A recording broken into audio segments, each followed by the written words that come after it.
Offer, Walton fridge কিনে পেতে পারেন 20 লক্ষ টাকা, রয়েছে কোটি কোটি টাকার নিশ্চিত উপহার। সিটি কলেজকে সায়েন্স ল্যাব থেকে সরিয়ে ফেলতে হবে, তাদেরকে অন্য জায়গায় স্থানান্তর করতে হবে। ইভেন কি এই যে আর্মি কোনো কারণ না দেখে ঢাকা কলেজের শিক্ষার্থীদেরকে এভাবে বেধড়ক আকারে মারধর করেছে বা আমাদের ক্যাম্পাসে ঢুকে আমাদের উপর লাঠিচার্জ করেছে, এর বিচার কল্পে প্রধান উপদেষ্টাকে অবিলম্বে কি করতে হবে সেই সমাধান তিনি আমাদের সামনে দিতে হবে। তুচ্ছ ঘটনাকে কেন্দ্র করে ঢাকা কলেজ ও সিটি কলেজের শিক্ষার্থীদের মধ্যে দফায় দফায় সংঘর্ষে রণক্ষেত্রে পরিণত হয় সায়েন্স ল্যাব এলাকা। সিটি কলেজের শিক্ষার্থীদের বেধড়ক আক্রমণ, তারপরে আমাদের রাষ্ট্রের এখন বর্তমানে সুরক্ষাদানকারী হচ্ছে আর্মি, তারাও আমাদের উপর চড়া হয়েছে। তারা আমাদের ক্যাম্পাসে, ঢাকা কলেজের মতো ঐতিহ্যবাহী একটি ক্যাম্পাসে তারা ঢুকে শিক্ষার্থীদের উপর বেধড়ক আক্রমণ করেছে। তাদের উপর লাঠিচার্জ, টিয়ারশেল সহ যে যত রকমে আমাদের দমন করার চেষ্টা করেছে। বুধবার আনুমানিক দুপুর 2:30টার দিকে ঢাকা কলেজ ও সিটি কলেজের শিক্ষার্থীদের মধ্যে সংঘর্ষ শুরু হয়। এতে সায়েন্স ল্যাব এলাকায় যান চলাচল বন্ধ হয়ে যায়, সড়কগুলোতে তীব্র যানজট সৃষ্টি হয়। দুপুর 1:30টা নাগাদ আমাদের কাছে বলা হচ্ছে যে ঢাকা কলেজের বাসকে আটক করা হয়েছে সায়েন্স ল্যাবে, এবং কি সিটি কলেজের কিছু উচ্ছৃঙ্খল শিক্ষার্থী নাকি আমাদের ঢাকা কলেজ বাস ভাঙচুর করেছে এবং আমাদের অনার্স পড়ুয়া কিছু শিক্ষার্থীকে তারা অবরুদ্ধ করে রেখেছিল। এর পরবর্তীতে আমরা হল থেকে, আমরা যারা সিনিয়র ছিলাম বা আমরা হলে যারা বেসমেন্ট ছিলাম, আমরা সবাই গিয়েছি সেখানে। তো যাওয়ার পরবর্তীতে সায়েন্স ল্যাবের কাছেও আমরা যাইনি, আমরা তখন আড়ংয়ের সামনে ছিলাম। এমন পরিস্থিতিতে সেখানে পুলিশও ছিল, কিন্তু এমন পরিস্থিতিতে আমাদের উপর তারা চড়া হয় এবং ওখানে প্রায় আপনার 50 থেকে 60 জন শিক্ষার্থী ছিল সিটি কলেজের উচ্ছৃঙ্খল।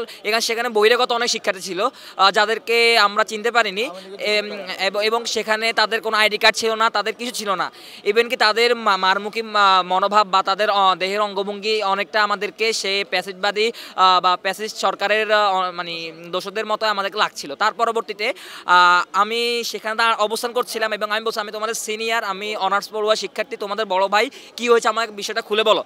এই পৌঁছে সে আমাকে বললে, আমাকে গালিগালাজ করছে এবং তাদের সেখানে আমাকে প্রায় 7 থেকে 8 মিনিটের মতো আমাকে তারা মারধর করছে। বেল্ট এবং কি তাদের হাতে, কয়েকজনের হাতে ছিল আপনার বড় বড় আকারের আপনার হচ্ছে যে কাঠ ছিল, কাঠের মধ্যে আপনার প্যারাক ছিল, এবং কি কিছু জনের হাতও আমি চাপাতি টাইপের কিছু একটা দেখছিলাম আমি। বাট তারা আমাকে বেধরম হচ্ছে যে 6 মিনিট থেকে 7 মিনিট আমাকে মারছে। ওই সময় আমাদের কোনো শিক্ষার্থী সেখানে উপস্থিত ছিল না, কিন্তু পুলিশ সদস্যরা দেখার পরবর্তী তারা কোনো পদক্ষেপ তারা সেখানে নেয়নি বা আমাকে তারা আসেনি। পরবর্তীতে পদচারী যারা ছিলেন তারা আমাকে কোনোভাবে ট্যাকল দিয়ে তারা আমাকে পারমিশন নিয়ে গিয়েছিল। এখন আমার কথা হচ্ছে যে সিটি কলেজে যারা শিক্ষার্থী, তারা ইন্টার পড়ুয়া শিক্ষার্থী, এবং তাদের মধ্যে বহিরাগত শিক্ষার্থীরা এসে, তারা শিক্ষার্থী কিনা সাহস সন্দেহ, তারা বহিরাগত ছিল এবং কি তাদের দ্বারাই আজকে আমাদের অনার্স পড়ুয়া ঢাকা শিক্ষার্থীদের তারা আঘাত করা হয়েছে এবং আমাদেরকে বেধড়ক আকারে আমাদের অনেক শিক্ষার্থী, এখনও আপনারা যা জানতে পারবেন ঢাকা মেডিকেল, পিজি, তারপর বিভিন্ন হাসপাতালে আমাদের প্রায় 150 থেকে 200 বা 300 কাছাকাছি শিক্ষার্থী আহত আছে। তারপর আপনারা জানতে পেরেছেন যে আমাদের শিক্ষার্থীরা যদিও তাদেরকে প্রতিহত করার চেষ্টা করছে, কিন্তু আর্মির হস্তক্ষেপের কারণে সেটা হয়নি। পরবর্তীতে আর্মি আমাদের শিক্ষার্থীদের উপর চড়া হয়েছে, যেটা আপনারা পরবর্তী জানতে পেরেছেন। বিকাল 4:30টার দিকে পরিস্থিতি নিয়ন্ত্রণ করতে টিয়ারশেল ও সাউন্ড গ্রেনেড ছোড়ে পুলিশ।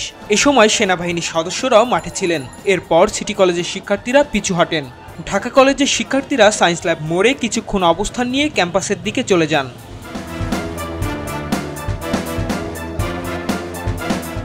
সিটি কলেজের শিক্ষার্থীদের তাদের কলেজের প্রধান ফটকের সামনে এবং ঢাকা কলেজের শিক্ষার্থীরা সায়েন্স ল্যাব মোড় এলাকায় অবস্থান নিয়েছিলেন। কিছুক্ষণ পরই এক পক্ষ অন্য পক্ষকে ধাওয়া পাল্টা ধাওয়া এবং ইটপাটকেল নিক্ষেপ করতে থাকেন। এতে সংঘর্ষে উভয় পক্ষের অন্তত 40 জন শিক্ষার্থী আহত হয়ে ঢাকা মেডিকেল কলেজ হাসপাতালে চিকিৎসা নিয়েছে বলে জানান ঢাকা মেডিকেল কর্তৃপক্ষ।